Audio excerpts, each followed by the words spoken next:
You've seen the crazy plant prices on Etsy. 20 bucks for a creme brulee, 10 bucks for a pack of albonodes, or hey, even 10 bucks for a Monstera aurea. So $8 for a Black Monstera albo fits this bill. And all with free shipping? So what's the catch? Well, of course it's not real. None of it is. But we're still gonna buy one, just so you don't have to. For a decade, Etsy's been the go-to place to find rare plants online. The early days connected small sellers with distant buyers. But in the last couple of years, Etsy feels and looks more and more like eBay, but with less protections. Early on, Etsy kept their sellers on their toes. Once upon a time, you could find a seller across the country and subsequently support a small business. Today, you can find many of the same products on Amazon, eBay, and Etsy, which means most of them are produced elsewhere. This brings us to the beautiful South Asian country of Sri Lanka, historically known as Ceylon. Sri Lanka is a highly tropical region just 5 degrees north of the equator. Though Thailand and Indonesia have led rare plant exports, it would also make sense that its neighbor to the west would export plants as well. But the average Redditor has long since warned people about buying plants from Sri Lanka.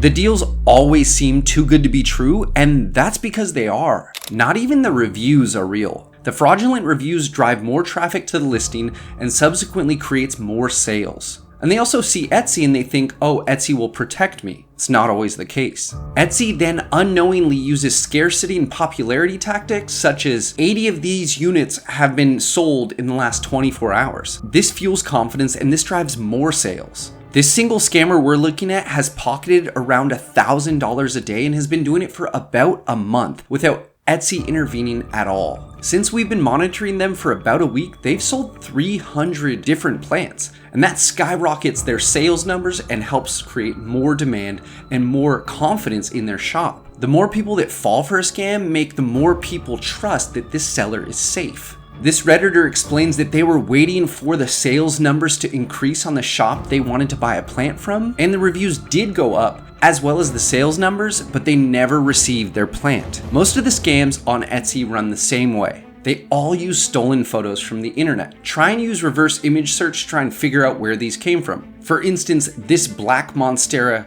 albo, which is actually a fake polyester one that they sell on Z Gallery for $300. And many times, not all the time, these sellers are based in Sri Lanka and they do have the word Ceylon spelled C-E-Y in their shop names many times. I'm not saying all Sri Lankan plant sellers are scamming, I'm just telling you the pattern. These scammers are very creative. They figured out exactly how to skirt Etsy's policies. First, they find an item lots of people will be interested in, such as a black albo monstera. Albo Black Monstera is kind of weird to say together, but it hooked in a whole lot of people. Then they have friends make fake Etsy accounts and typically buy the plant for a very cheap price. They'll typically pay them to buy the plant and leave a fake review. Then, this is the very key part. They only use PayPal as an accepted payment. And you'd think PayPal, that's definitely safe. Well, this makes it so Etsy cannot intervene and shut down their Etsy shop. They even reply to Etsy messages and emails really quickly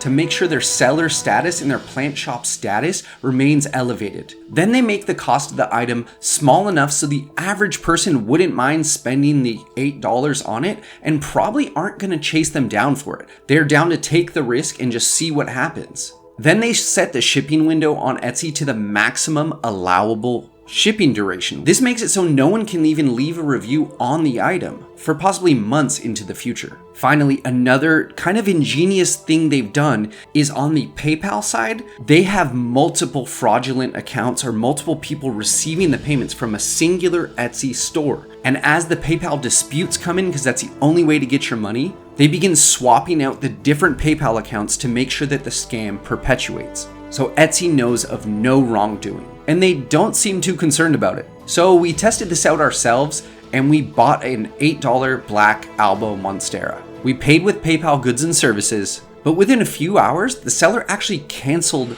our order, and they actually refunded us via PayPal. I think this was a forced refund because their PayPal accounts were already getting burned. So naturally, the next day we came back and we bought another. The coupon code the scammer sent us in an email actually helped, and we did use it. And sure enough, just like we expected, they sent the PayPal to a new recipient, even though it's under the same exact Etsy store. On this new order, they pushed the ship by date out into March, which is a few weeks from now, and I can't even review the item for 2 months from now. A few days later, I reached out to the seller and just asked him to refund my money, and he said, I'll see what I can do, but then left me on red to do nothing. A case, which typically shuts down Etsy stores and is very common, does not apply here, and that's really the teeth that Etsy has to enforce these policies and stop this scamming. But I chatted with Etsy about this. The customer service agent said really there's nothing that can be done, just report the shop, which I've done multiple times, and they'll try and get it taken down. This was incredibly frustrating.